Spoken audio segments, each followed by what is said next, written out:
مسلمانوں کی کسی قوم کا گروتھ ریشو بڑھنے سے اسلام کا گروتھ ریشو بڑھے گا. یورپ کے بہت سارے کنٹریز میں ان کی اپنے ماہرین کہہ رہے ہیں 2050 میں بغیر تبلیغ کے بھی اسلام دنیا کا سب سے بڑا مذہب ہوگا. پاپولیشن گروتھ کے اتنی سپیڈ سے بڑھنے کی وجوہات کیا ہیں؟ پہلے آپ دیکھ لیجئے پھر بات کرتے ہیں. کیا کہیں گے، میرے تو پاس تو لفظ ہی ختم ہو گئے اس پورے معاملے کو دیکھنے کے بعد. یہ سارے مسائل جو ہیں، مجھے یاد پڑتا ہے آج سے 15 سال پہلے یا 14 سال پہلے یہی موضوع کے اوپر ایک ٹی وی پہ ڈیبیٹ ہو رہی تھی. میں اس میں تھا، ایک مولانا صاحب تھے، میں نے ذکر کیا آبادی کو کنٹرول کرنا کیوں ضروری ہے. دلائل کے ساتھ انہوں نے کہا، مجھ پہ فتویٰ لگا دیا. انہوں نے کہا آپ چاہتے ہیں کہ یہاں پہ مسلمان بچے کم ہوں تاکہ کفار جو ہیں ان کے خلاف جہاد نہ ہو سکے. ملک میں آبادی میں خوفناک حد تک اضافے کو ٹائم بوم یا پاپولیشن بوم جو ہے وہ بھی کہا جاتا ہے، اور بدقسمتی کہہ لیں کہ پاکستان کے عوام اس ٹائم بوم کی ٹک ٹک کو سننے کو تیار ہی نہیں ہے کہ ہو کیا رہا ہے. اور کوئی یہ نہیں کہہ رہا آپ کو کہ بھائی آپ اتنے بچے پیدا کریں، اتنے بچے نہ پیدا کریں. اب اس الارمنگ گروتھ ریٹ کے اگر جو نتائج ہیں، جو امپلیکیشنز ہیں، ان کی بات کر لی جائے تو وہ ہاربل ہیں. اس کی وجہ یہ ہے کہ اس موقع پر سندھ میں اور بلوچستان میں ایک پانی کا ایسا بحران آ چکا ہے کہ وہاں پینے کا پانی کسی کے پاس موجود نہیں ہے. لوگ پیاس سے مر رہے ہیں. باقی آپ سب کچھ کر بھی لیں تو آبادی کے لیے پانی کہاں سے لائیں گے؟ مسئلہ تو اس وقت یہ ہے کہ روزگار بھی نہیں ہے. بچے جنہیں مرضی پیدا کرو، جہاد کرنے ہیں. یہ جہاد ہے، یہ جہاد کرنے ہیں. ہم وہ اسرائیل سے لڑنے، امریکہ سے لڑنے ہیں. جتنے مرضی پیدا کرو، مسلمان پیدا ہو جائے. آپ جب تک پیدا کر سکو، جب تک آپ کا بس میں ہے آپ کرو. اس کا مطلب بچہ پروڈکٹ ہے، عورت بیچاری کیا مشین ہے؟ اگر فوری اور مؤثر اصلاحات نہ کی گئیں تو موجودہ نظام مکمل طور پر مفلوج ہو جائے گا. صاف پانی کی عدم دستیابی، ناقص سیوریج سسٹم اور غربت کے باعث پاکستان اس وقت ہیپاٹائٹس میں دنیا میں پہلے نمبر پر ہے، شوگر میں دوسرے نمبر پر ہے اور پولیو میں تیسرے نمبر پر. کیا کہیں گے، میرے تو پاس تو لفظ ہی ختم ہو گئے اس پورے معاملے کو دیکھنے کے بعد. 1960 میں بنگلہ دیش کی ماں جو ہے وہ 7 بچے پیدا کرتی تھی.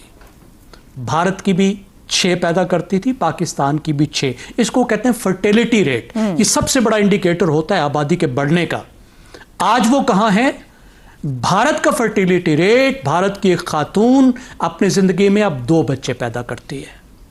بنگلہ دیش کی 2.1 2 ہی سمجھیں، اور پاکستان کی 3.5. اب اس کا کیا مطلب ہے؟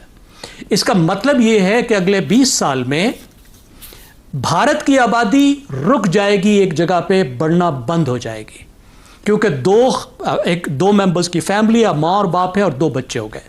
اب انہوں نے تو جانا ہے اور بچوں نے رہنا ہے. اور پاکستان کی آبادی اگلے 20-30 سال میں 50% بڑھ جائے گی.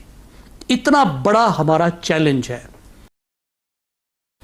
اور صرف وسائل کی غربت کی بات نہیں ہے، آپ کے قدرتی وسائل ختم ہو رہے ہیں. پانی کہاں سے لائیں گے؟ آپ پہلے ہی پر کیپٹا فیکس بنیاد پر پانی کے حساب سے ان ملکوں میں سے ہیں جن کے پاس سب سے کم پانی ہے. باقی آپ سب کچھ کر بھی لیں تو آبادی کے لیے پانی کہاں سے لائیں گے؟ مسئلہ تو اس وقت یہ ہے کہ روزگار بھی نہیں ہے. جو نئی ٹیکنالوجیز اور نئی معیشت ابھر رہی ہے اس میں آبادی تو بہت بڑی مصیبت ہے، کیونکہ اب جو گروتھ ہو رہی ہے، جہاں گروتھ ہو بھی رہی ہے، بھارت اور بنگلہ دیش جہاں گروتھ ہم سے زیادہ بہتر ہے، وہ گروتھ وداؤٹ امپلائمنٹ ہے. نوکریاں نہیں نکل رہی، صحیح ہو گیا، معیشت بڑھ رہی ہے. اتنا بڑا چیلنج ہے. اگر اپنے جیسی ثقافتی خدوخال یا سماجی ڈھانچے والے ملکوں کو دیکھیں، ایران، بنگلہ دیش کی مثالیں ہیں، مسلم اکثریت ممالک ہیں، انہوں نے آبادی کنٹرول کی ہے.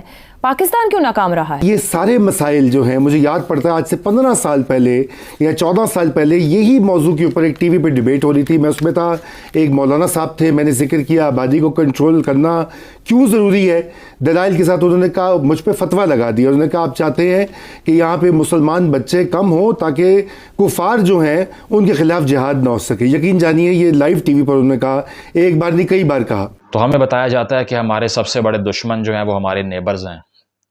یہ بتایا جاتا ہے کہ شاید امریکہ ہمارا سب سے بڑا دشمن ہے، سازش کر رہا ہے ہمارے خلاف. یہودی سب سے بڑے دشمن ہیں.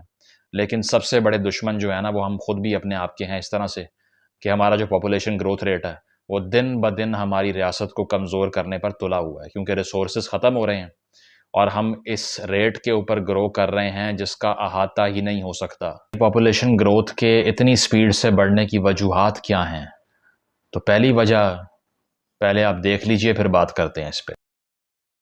لیکن یہ گراؤنڈ ریئلٹی ہے کہ اگر آپ سیاسی سطح پہ برتری چاہتے ہو آپ کو اولاد زیادہ پیدا کرنی پڑے گی. جس قوم کی آبادی بڑھتی ہے, جہاں جمہوری نظام ہوگا, سیاسی لحاظ سے وہ غالب آتی ہے. تو مسلمانوں کی کسی قوم کا گروتھ ریشو بڑھنے سے اسلام کا گروتھ ریشو بڑھے گا. یورپ کے بہت سارے کنٹریز میں ان کی اپنے ماہرین کہہ رہے ہیں 2050 میں بغیر تبلیغ کے بھی اسلام دنیا کا سب سے بڑا مذہب ہوگا. اس لیے کہ یورپ میں مسلمان کے 4, 6, 8, 10 بچے ہو رہے ہیں اور گورے کا بمشکل. آپ یہ کیسی بات ہے, آپ اپنی نسل روک کے اپنے آپ کو ختم کر رہے ہو یار. دنیا میں اس سے بڑا بے وقوف دنیا میں کوئی ہے؟ تو جناب فرماتے ہیں کہ دنیا بھر میں ہمارا نظام غالب آ جائے گا, ہماری زبان غالب آ جائے گی اور ہم کفار سے بھی جیت جائیں گے اگر بچے زیادہ پیدا کر لیں گے تو.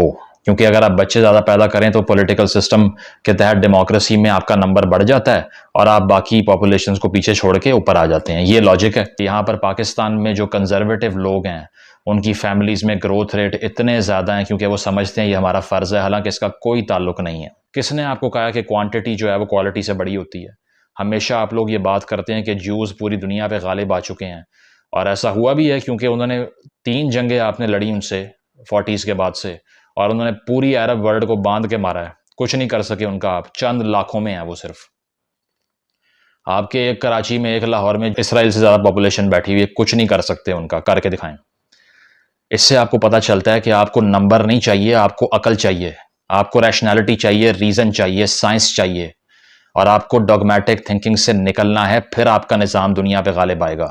یہی وہ مائنڈ سیٹ ہے جس نے ہمیں اس تباہی کے نہج پر پہنچایا ہے, جس پہ کوئی بات نہیں کرتا. تو پہلی وجہ تو یہ کلیریکل تھنکنگ ہے. یہ کلیرکس جو بیٹھ کے لوگوں کو یہ سکھاتے ہیں کہ اپنا نمبر بڑھا لو تو آپ اچھے ہو جاؤ گے, اس نے برباد کیا ہے. ہندوستان میں بھی جو گروتھ ریٹ ہے پاپولیشن کا وہ مسلم مدرز میں بہت زیادہ ہے نان مسلم مدرز سے, اسی تھنکنگ کی وجہ سے. حالانکہ آپ کوئی اور نیریٹو کیا اڈاپٹ نہیں کر سکتے.